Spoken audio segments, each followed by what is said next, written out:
The AI and deepfake stories are always the best, and we have a good one today. I mean, the story, okay, whatever, so, but we had a great conversation about it. The threats and risks of deepfakes. Really, John obviously has the perfect solution. Obviously. We Yeah. won't spoil it. And another perfect solution for our 500 subscriber goal problem, Oh, which can be yeah. Yes. solved by our viewers. If you just subscribe, it would be super helpful. Really appreciate it. Thank you. Thank you. Yeah. Anyway, enjoy the episode. Enjoy the show.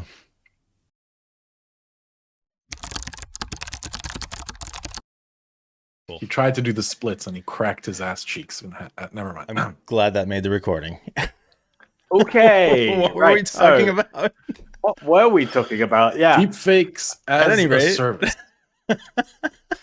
Cracking on with the I'm show. definitely doing that Cracking in. on, splitting down the middle here to really get the nitty gritty. Yeah. Let's dig in here.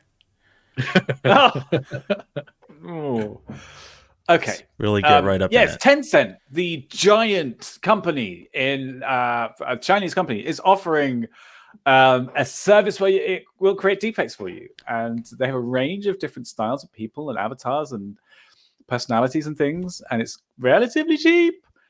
That's basically the story. But I find this fascinating personally because we have gone from like zero to deepfakes as a service overnight. It feels Overnight, basically. Yeah. Yeah. I mean, Like- not overnight. I do remember when we started seeing the first deep fakes, and they were so trash and so robotic. And now you go find deep fakes that are like borderline, just it's Getting just pretty real good. life.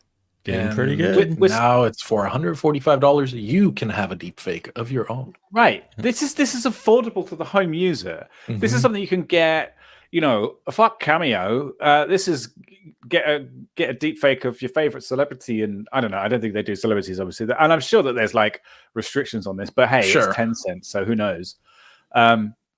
I just find it fascinating that all of this has happened so quickly. Right. Like it feels like it's happened so quickly. Maybe it hasn't actually. Maybe it's taken decades for the technology to get to this point, but the rapid adoption has just been and yeah, it's weird. it just feels like we actually are in the future. Like every day I'm reminded by various tools and things that it's like, holy shit, like this is what people were making sci-fi about, you know? Like altering images and videos of leaders and you know, like political personalities, and it's very scary, and I don't want to say humbling, but like grounding, I guess is the word I'm looking for. Like where we have such a big problem in front of us. No one's talking about it. No one's even aware of it. Everyone's concerned. Everyone's current concern, it seems, is how AI is going to steal our jobs and how companies are going to try to use AI to replace certain departments. Artists across the world are up in arms currently because of what's it called? Stable. You like it? Stable diffusion. Diffusion. Yeah. Um, The stabby D, as I call it. but that's not. I don't call it that. That is not the biggest problem, in my opinion. The biggest problem no one's talking about is that we currently have no way of verifying if AI generated anything is real or not. And people are coming up with tools, right? AI driven detectors for AI generated imagery and media. I feel like I had this queued up for Friday's episode, but I feel like now might be a good time to watch the AI generated pizza commercial. Sure. So we loaded this up, and this came up from our Discord server. Somebody had shared. Let's see where we. Yeah, somebody had shared a video of people at a party, and it was all generated by AI. So the people's faces were a little distorted, but the overall takeaway is that this is actually pretty good. Yeah. And once they get the technology dialed in, they're not going to need us at all. So this one that I'm going to play for the people who are listening and not watching the show it's a an AI generated commercial. Everything in the commercial was generated by AI. The script, the voices, the video, for a pizza place called Pepperoni Hug Spot. And if you picture the Will Smith eating spaghetti meme, it's like a lot of that kind of thing, but overall kind of scary in its own way. So here, I'll play the video. Are you ready for best pizza of life? Bring friends down to That's so Pepperoni Hug creepy. Spot. This Our chefs make pizza with heart and special faces touch. are a little distorted. Cheese, pepperoni, His arm and the vegetables, pizza were and kind of more melded secret into things. one. Secret Need things. deliveries? Secret things. Pizzas come fast. Knock, knock. Who's there? Pizza magic.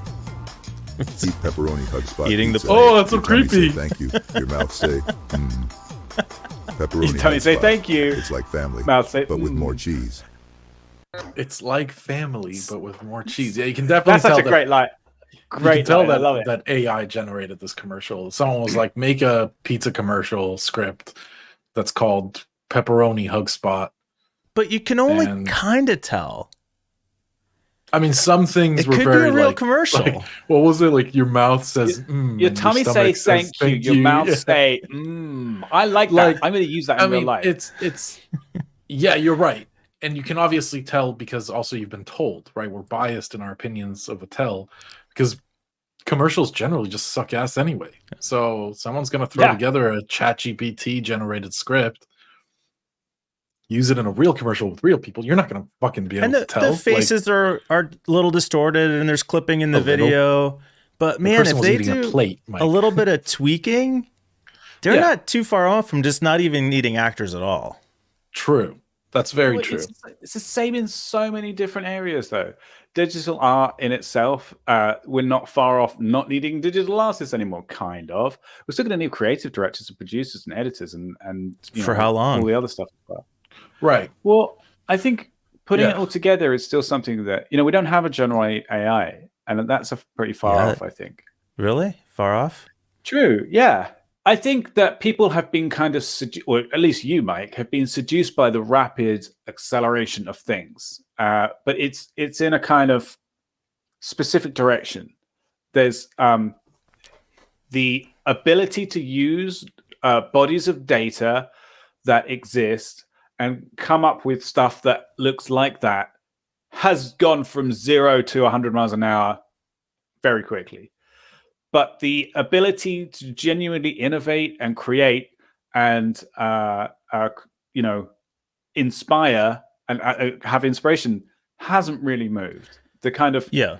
that needle is not moved much. at all. So my fear, and this is what we're going to talk more about on Thursday's episode, is not that some general AI is going to turn into Skynet and take over the world, but that the tools like the ones we just saw that can create deepfakes of world leaders, political leaders, business leaders, key influencers, with zero lag time, indistinguishable from the actual person, will be used to spread misinformation and wreak all kinds of havoc all around the world in a variety of issues, not by an AI, but by malicious people. Which people, I mean, totally different case. But I just saw somebody like mowed a dick into the lawn outside where King Charles is supposed to be. Not inaugurated. Yeah. What's it called? So like, there's no reason to do that. Coronation. You had to go out of your way to paint a dick on the ground just to be a dick. Like, people are the worst. People are terrible. You know what they're going to do with AI and with all this deepfake CGI shit? Sure. It's We're gonna be a already fucking seeing disaster. services, something terrible that's currently online and is being used by people. There was a Twitch streamer that was just caught using this. Oh, it's so gross, actually, is that they take people's faces and use AI to put it onto porn actresses or actors. Yeah. Mhm. And That like happens deep with fake, celebrities quite a bit. deep fake. Yeah, yeah. So this, I don't know this person's name, I don't remember, but this Twitch streamer was basically caught doing it to his friends, his female friends, who he would like co-stream and Twitch like stream with. Mhm, mhm. Like he would grab their faces and put it was just super, super fucked up. Anyway, Can I just point out one last thing before we wrap up? Yeah. So, do you guys know Blade Runner? Have you seen it recently? Man, not the recently, original no. or the new one? The original, let's say. Okay. or the remake. Yeah. It's based on a book called "Do Androids Dream of Electric Sheep" by I think Isaac Asimov. Was that? Philip K. Dick, isn't Philip K. it? Dick. Yes, thank you. Sorry, the other highly prolific author. And he had a thing in it. So it was all about replicants and replicants who are so close to humans that they don't even know that they're replicants. And they have a thing called the Voight-Kampff test. And it was a kind of standardized test that was run on androids or replicants to find out whether they were or not. And it was based on like eye movement and response times, and because they, at that point, but it was a kind of not industrialized, but like a legal framework for figuring it out. And so it's a great film. If you want to think about this kind of stuff, I would watch that movie again. In fact, maybe we should do a watch party. What we should do, I think, is ask our audience to vote in the comments which one can they tell which one of us is the replicant.